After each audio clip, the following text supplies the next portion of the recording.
Jangan lupa subscribe di YouTube channel Metro TV News dan juga nyalakan notifikasinya.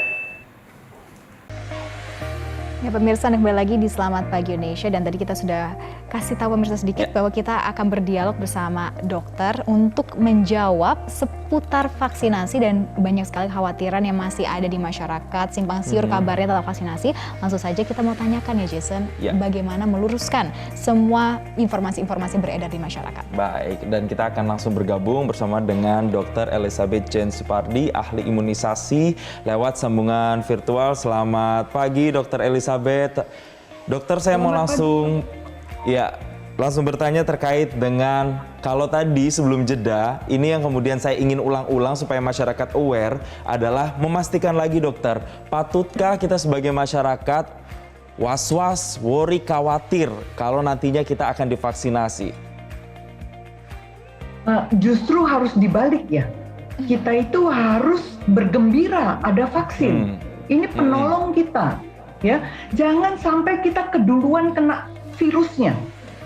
Kalau bisa kita segera dapat vaksinnya. Nah, memang namanya segera ini tidak bisa langsung kita mengeroyok menyerbu tempat vaksinasi, tidak bisa. Ini harus diatur ya supaya tidak ada berkerumun.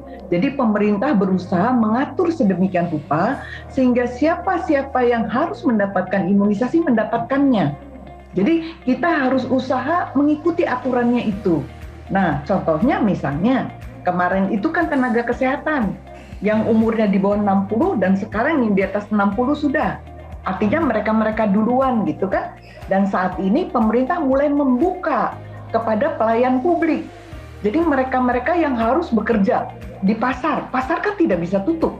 Jadi saat ini mulai pemerintah itu bergerak ke pasar-pasar. Kemudian TNI, Polri seperti itu. Jadi itu semua diatur, gitu ya. Seperti itu.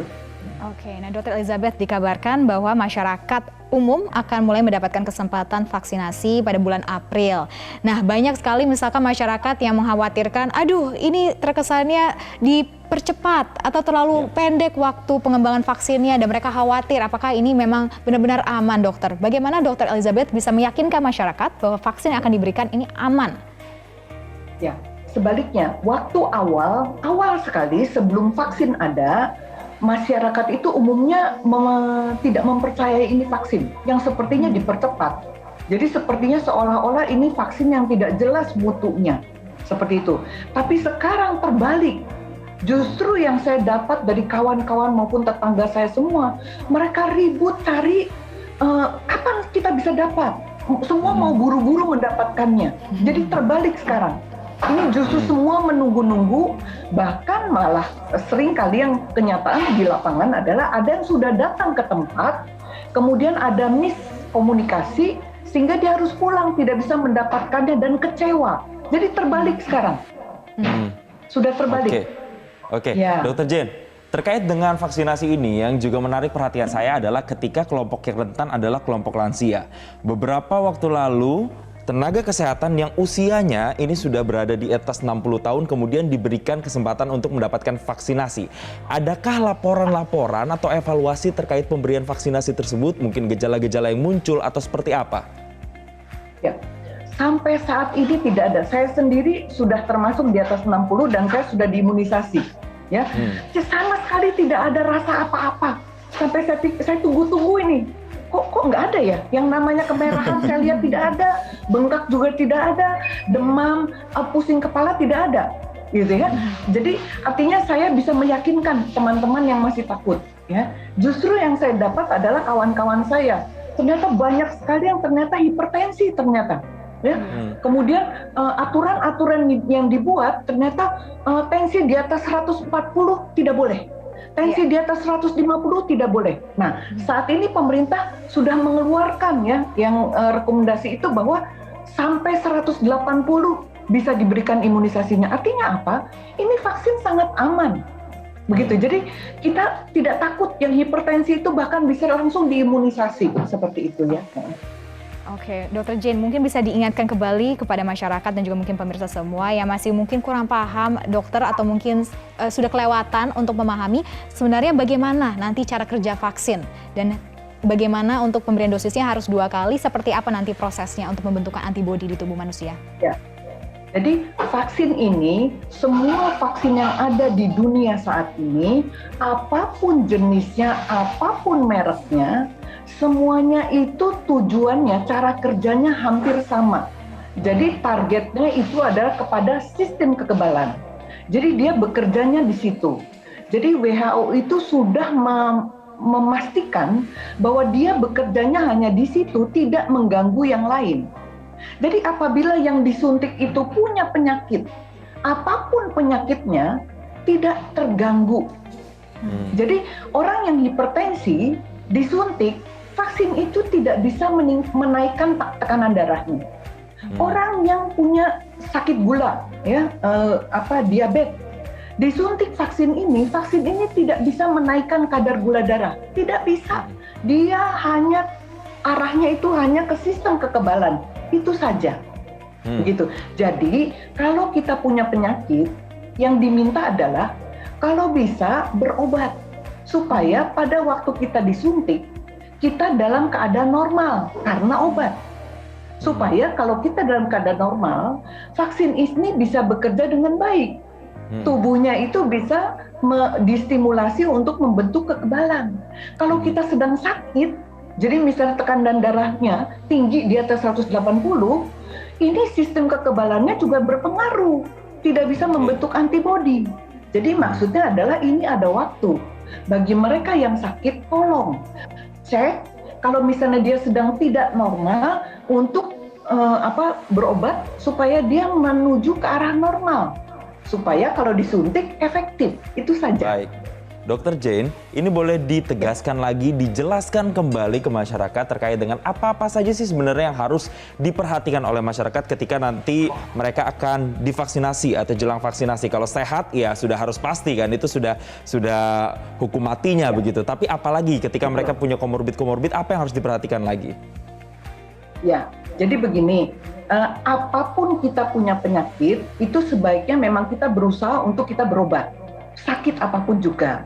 Nah, jadi bagi mereka yang sudah lama tidak cek kesehatan, cobalah, mampirlah, ya, minimal ke puskesmas. Ya, puskesmas itu bisa memberikan pelayanan kesehatan, bisa, dan itu gratis di puskesmas.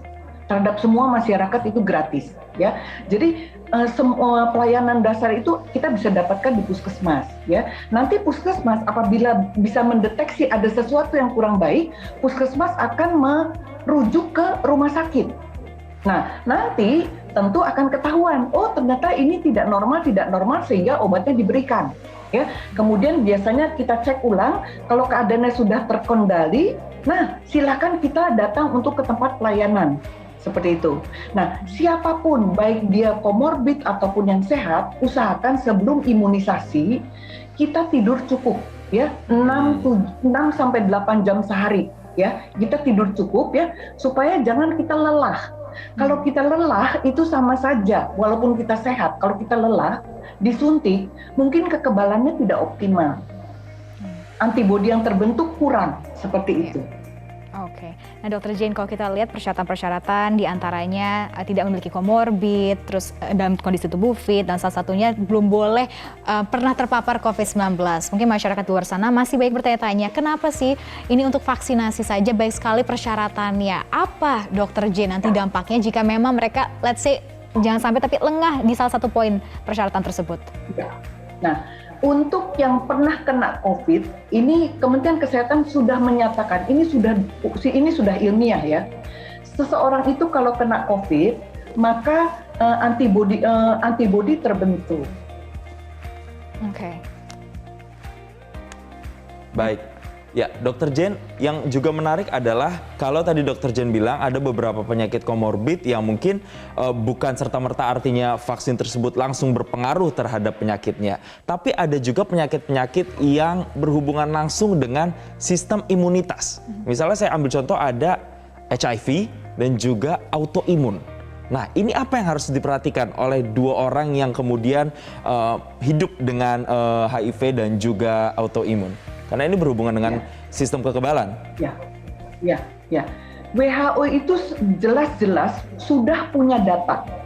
imunisasi yang diberikan kepada HIV maupun autoimun itu WHO sudah menyatakan bisa diberikan.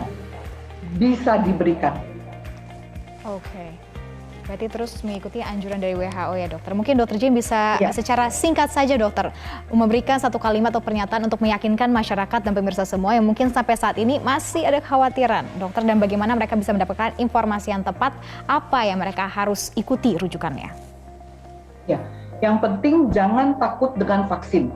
Kita harus takut dengan COVID. Itu saja. Dan yang kedua, bagi penyintas COVID sudah dinyatakan oleh Kementerian Kesehatan diberi jeda waktu 3 bulan.